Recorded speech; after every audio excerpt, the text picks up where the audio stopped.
Então vamos dar continuidade e aí eu vou falar um pouco do ciclo do sangue.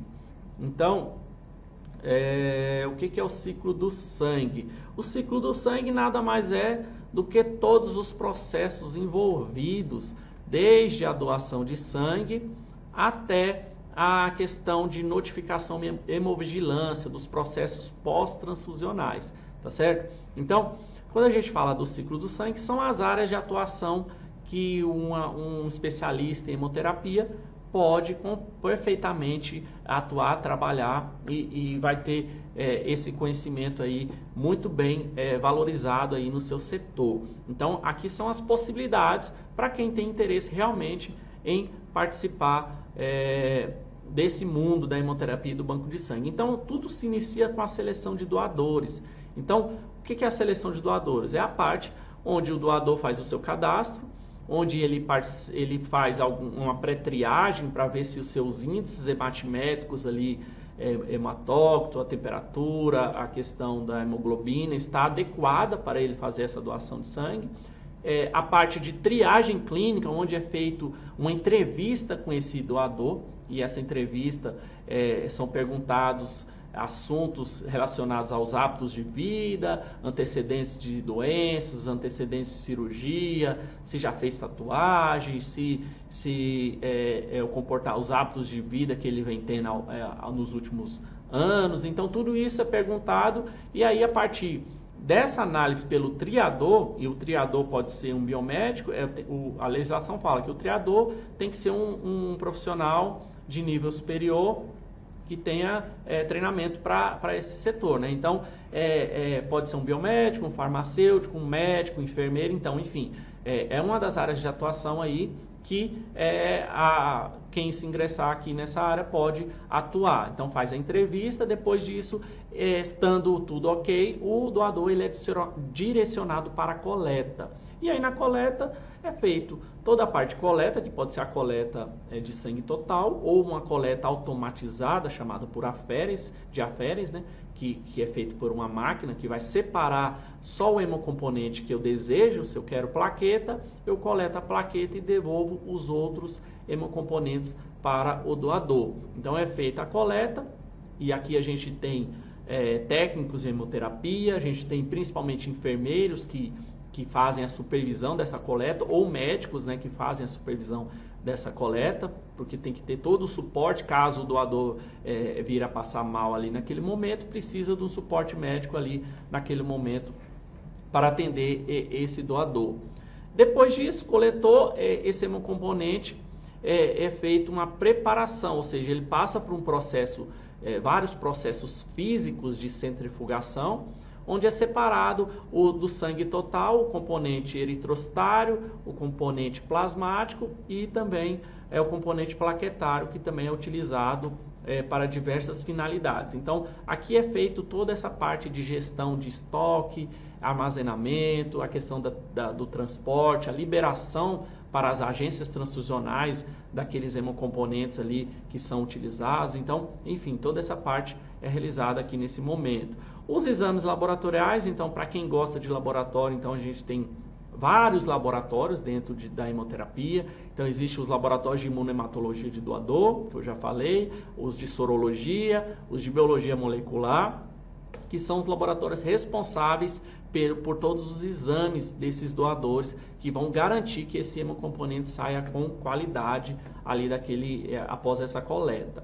O armazenamento e distribuição, que faz parte ali do setor de preparação, né? Preparou, armazenou e posteriormente distribuiu esse hemocomponente lá para ser transfundido nesses pacientes. Os testes pré-transfusionais, que é realizado lá na agência transfusional, então aí geralmente é dentro de um hospital, né? A gente tem as agências transfusionais aí que podem fazer todo esse gerenciamento.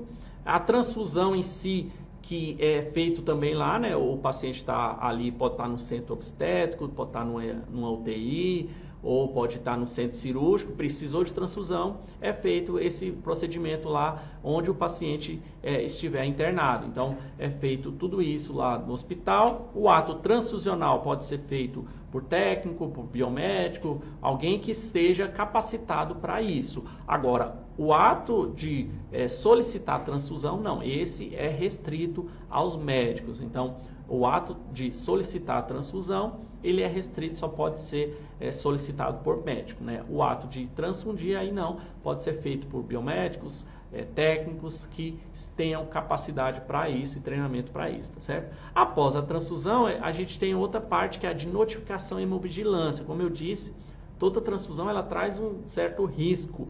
E esse risco ele tem que ser avaliado. Se o caso o paciente venha desenvolver algum tipo de reação transfusional, ou seja, uma reação após receber esse hemocomponente, isso tem que ser investigado, tem que ser notificado e de acordo com o tipo de transfusão, tem que ser comunicado às autoridades, seja a Anvisa, seja o hemocentro coordenador, tudo isso tem que ser muito bem, a gente tem programas que faz todo esse gerenciamento de notificação, tem que ser muito bem alimentado e muito bem gerenciado ali, principalmente pelo hemocentro coordenador ali daquela região, daquele estado, tá certo? Então, tudo isso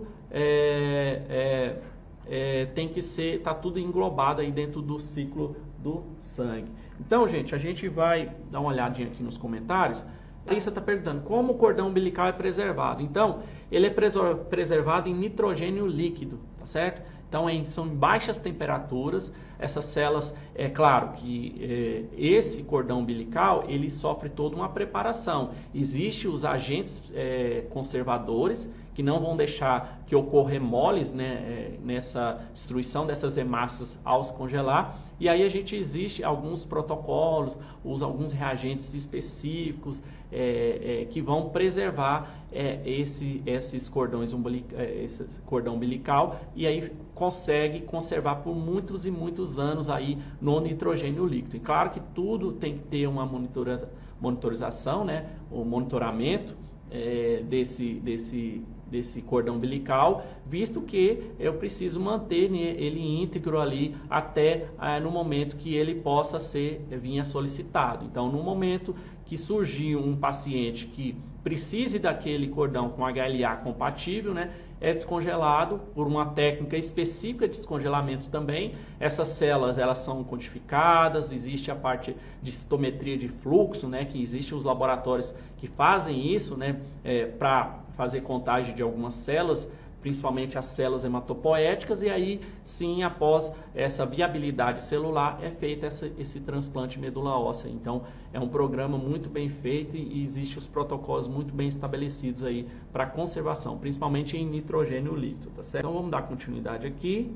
E aí eu vou falar um pouco de como funciona a hemorragia aqui do Distrito Federal. Vou afastar aqui um pouquinho.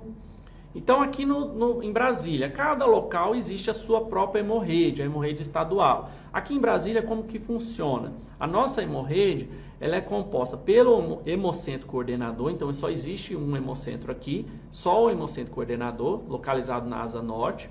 E lá é feito toda a parte toda aquela parte do ciclo do sangue é feito aqui no hemocentro coordenador. Então, só existe do sistema público, só existe o hemocentro coordenador que faz coleta de sangue, todo o processamento, os exames e a distribuição para as agências transfusionais. E aí, quando a gente fala de agência transfusional, a gente tem as agências públicas aqui do DF, são no total 13 agências públicas. Então, você olha aí no mapa, aí, são distribuídas em diversas regionais aqui do nosso DF, né? Então, é distribuída essas agências públicas que estão localizadas dentro de hospitais, tá certo? Nós temos também as agências pública federal. Então, a gente tem as agências transfusionais, por exemplo, do HFA, do Hospital das Forças Armadas, e lá do HUB, que é vinculado à EBSER, tá? Então, também é um local que o profissional pode atuar. Temos as agências públicas, que também fazem parte da hemorragia, tá? Então, existem algumas agências que fazem coleta de bolsa de doadores, fazem o processamento, faz toda a parte de exames e faz a transfusão.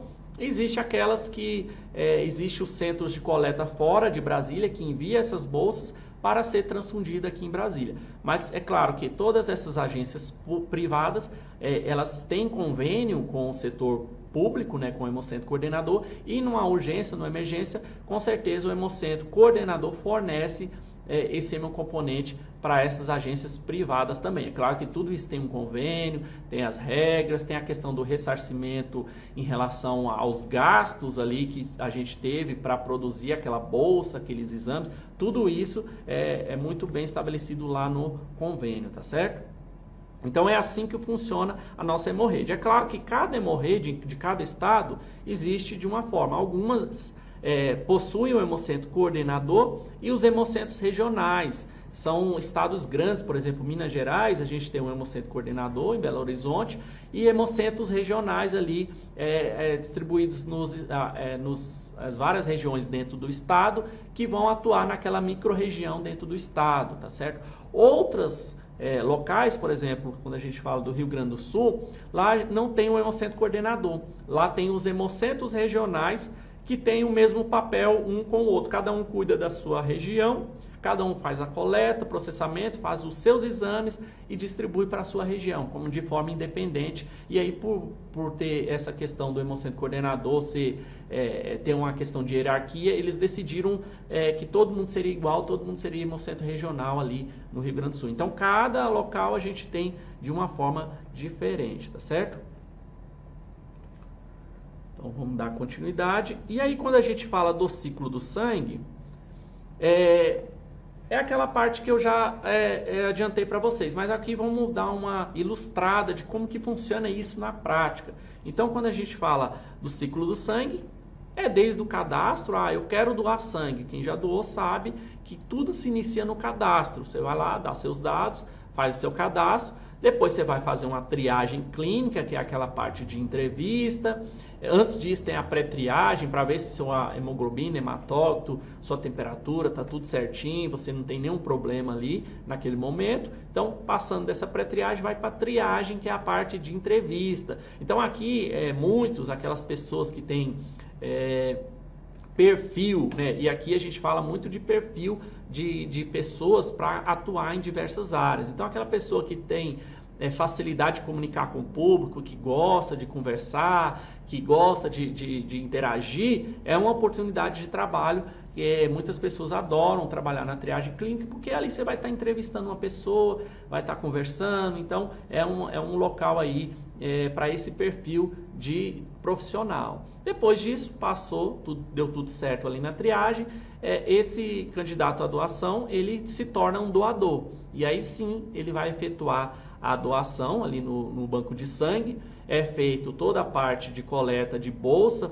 e também a parte de coleta dos tubos para exames laboratoriais, tudo feito ali durante a coleta.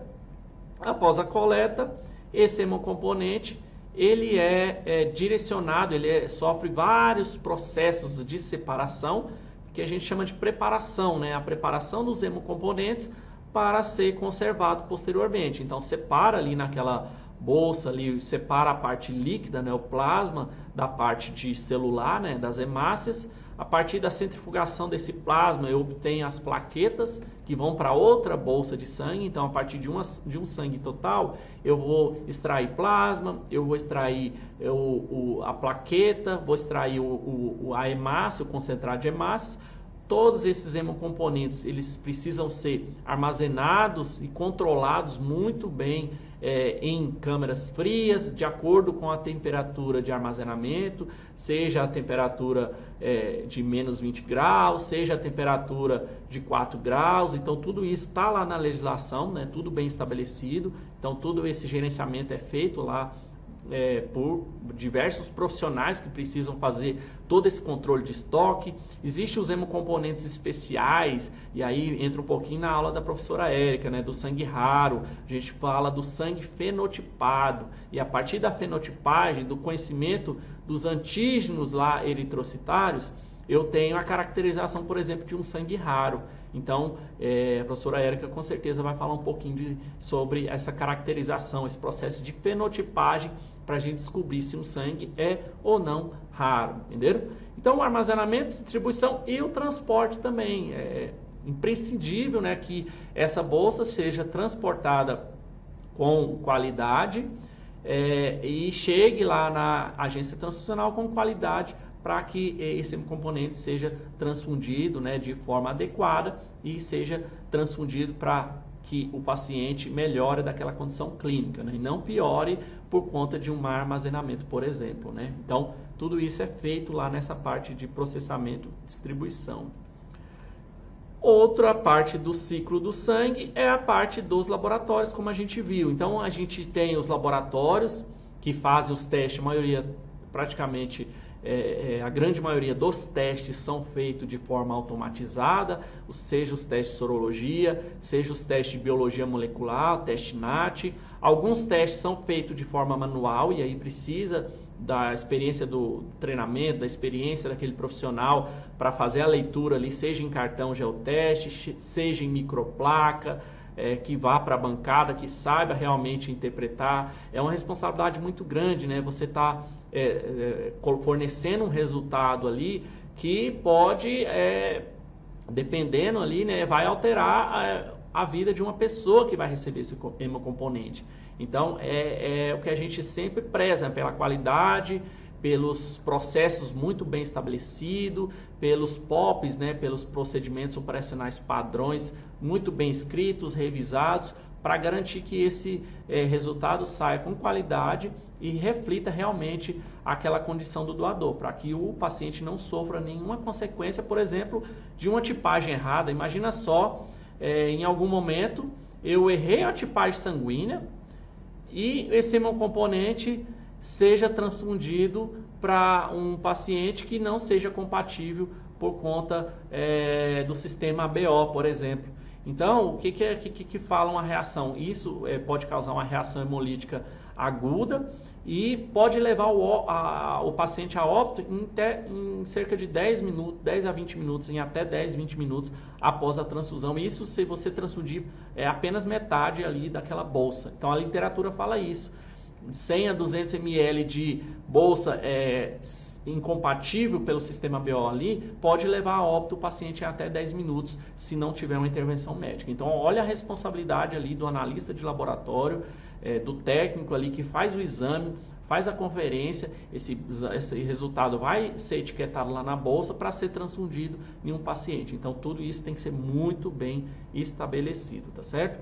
Então, faz parte aí do ciclo do sangue. E depois disso, depois de todo